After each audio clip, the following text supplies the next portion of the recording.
So there are certain areas where we will see cooperation between the United States and Russia under a new Biden presidency, but there are also areas where we will definitely see a tougher approach by the Biden administration towards Russia. So let's have a look at which kind of areas are those where we will see a tougher approach, and what are the areas where we might see opportunities for cooperation between Washington and Moscow in the next years.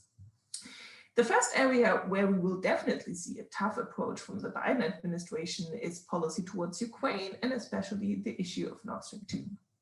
This is something that is not only a bilateral US-Russian issue, but which also concerns the US-German relationship and has already put a strain on the beginning of Biden's presidency. At the moment, both Germany and the United States are trying to develop a compromise about Nord Stream 2. How should we proceed? Should Nord Stream 2 be put on hold entirely? Should the construction be completed and then be put on hold? At which point would the United States withdraw sanctions? These are questions that will be part of an ongoing negotiation between Germany and the United States throughout the next months. What is interesting is that in Washington, there is a bipartisan agreement when it comes to Nord Stream 2. So from Biden's perspective, there's not a lot of necessity to give in to Germany's demands, because back home he will face resistance if he walks away from such kind of negotiations, giving the impression that he has not supported Ukraine in the way that Congress has demanded and in the way he was supposed to do. Then another area will certainly be pushing back when it comes to Russia's global influence. We have seen Russia's influence in many parts of the world increasing, both in Europe's neighborhood, but also in Libya and in North Africa in general, in the Middle East. This is certainly a tendency that can only be seen as worrisome from a Washington perspective. And in this context, also the increasing alignment between Russia and China is certainly something that makes Washington headaches. We see common military trainings between Russia and China. We see increasing ties also in the economic sphere. This is one of the main challenges. And also, if we look at the past US policies, and we remember Kissinger saying that we should at all costs prevent Russia and China joining forces in Europe. He said we should not have Eurasia working together against the United States. These two topics, addressing Russia's global influence, but also looking at what can be done to prevent Russia and China from going closer together, will be another important agenda point. Then the other point where we can expect a tough policy from Biden is the issue of undermining democracy, cyber attacks, and disinformation. This is an issue which also concerns US allies. Berlin has seen an attack on the German Bundestag in 2015, and this is an area where definitely a joint transatlantic approach would be useful to establish a common position towards Russia and to prevent such and deter such kind of cyber attacks in the future.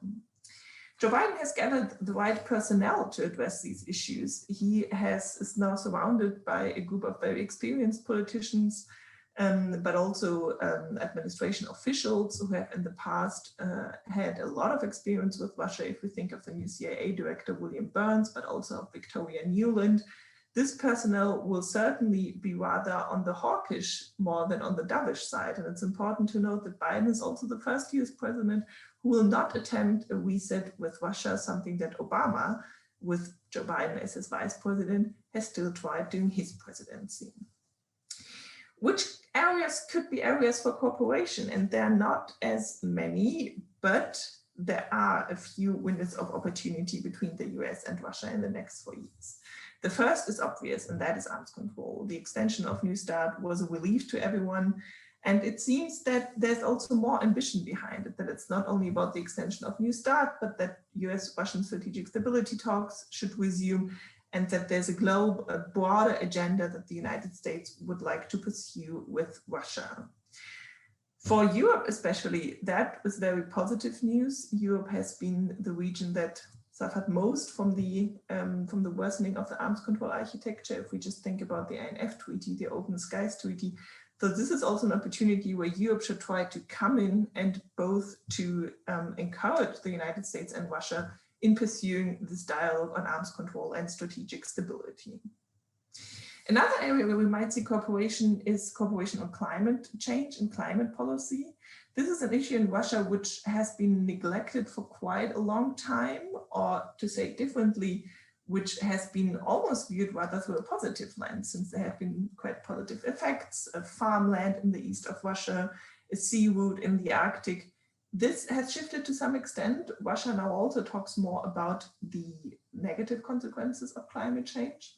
But at the same time, it is also an opportunity to come in on the questions of green energy without giving ourselves into illusions about Russia suddenly becoming a green energy country, as it is entirely dependent on fossil energies. Nevertheless, linking discussions about a Green New Deal, post-COVID-19, green recovery with discussions with with Moscow could be a way forward for cooperative approaches. And then, of course, the last issue is Iran and the Jcpoa.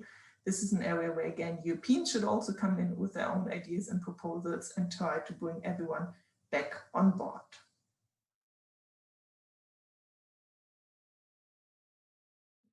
Firstly, it will depend entirely on Europe, whether Europe will be perceived as a partner in leadership in policy towards Russia, as it was in 2014. We remember that the Obama administration took somewhat of a backseat in policy during the Ukraine crisis and left a lot of the heavy handling to Paris and Berlin. So it really depends on how engaged Europe will be if the US pursues its policy towards Russia rather in a bilateral way, or whether we see a common joint transatlantic effort. Of course, this is something which Russia and Moscow would not appreciate. Driving a wedge between Washington and Europeans was always an aim of Russian policy. So bringing these two together is something that Biden will definitely attempt, but he will also need a response and a strong reaction from Europeans. Will Europeans deliver this reaction? Well, that's the question mark. We have two crucial elections coming up in Europe this and next year. The first election is it's elections in Germany, the parliamentary elections in September, which are important because it's not only a normal parliamentary election, but the beginning of the post-Merkel era in international politics and in German foreign policy. So we will see a new leader becoming chancellor, and this new leader will certainly have his own priorities and ideas for policy towards Russia. And we have to say that there are few leaders that have such a standing in Moscow as Angela Merkel had. She had a very respectful relationship also with the Russian president. They were able to talk to each other on the same level, which was in particular used for negotiations in the Ukraine conflict. So every successor to Angela Merkel will have to fill in very big shoes to be respected in the same way in Moscow as Merkel was respected in Moscow. The other election that is important in Europe in the next year is obviously the French presidential election. Macron pursued his very own approach towards Russia, which was not particularly liked in Berlin and also especially not liked by Eastern European member states. Macron's idea of an outreach towards Russia when it comes to security and defense issues has not led to tangible results, but it is an approach that he continues to pursue. If we compare the speeches at the Munich Security Conference, we see that both Merkel and Biden have addressed explicitly Russia and China as the most significant threat to the community in the next years. Whereas Macron has talked a lot about dialogue with Russia, also about taking a tough position, and about European strategic autonomy. He has not addressed the issue of China in the same way that Biden has addressed it, which has also led to a bit more positive news reporting in Russia about Macron's speech than about Merkel's and Biden's speeches.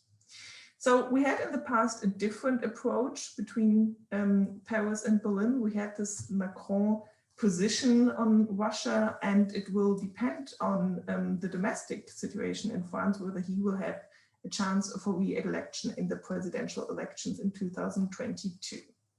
The corona situation obviously does not make his case better at the moment. But what could be problematic is if in Germany in September we have a leader who has to grown into the job, has to get used to how to work with Russia. And at the same time, France and Paris will not be there to step into this vacuum, but will be busy with their own elections in spring the year after. So there is a risk that we might have a situation of vacuum in Europe at this time, which would be particularly problematic for the Normandy format, which was driven by the chancellor's engagement, by the chancellor's passion, by her deep knowledge of the topic. And under Macron, also a meeting took place in Paris. So we have to prevent that the Normandy format really goes to sleep during this time of leadership changes in Europe. That is the greatest challenge, and as I said, it really is up to the Europeans how they work together with the Americans, or whether the US Americans will rather pursue their own policy towards Russia. The necessity for a joint transatlantic approach is definitely realized in all capitals, but domestic policies often trump foreign policy priorities. So we have to see how this develops in the coming 2 years.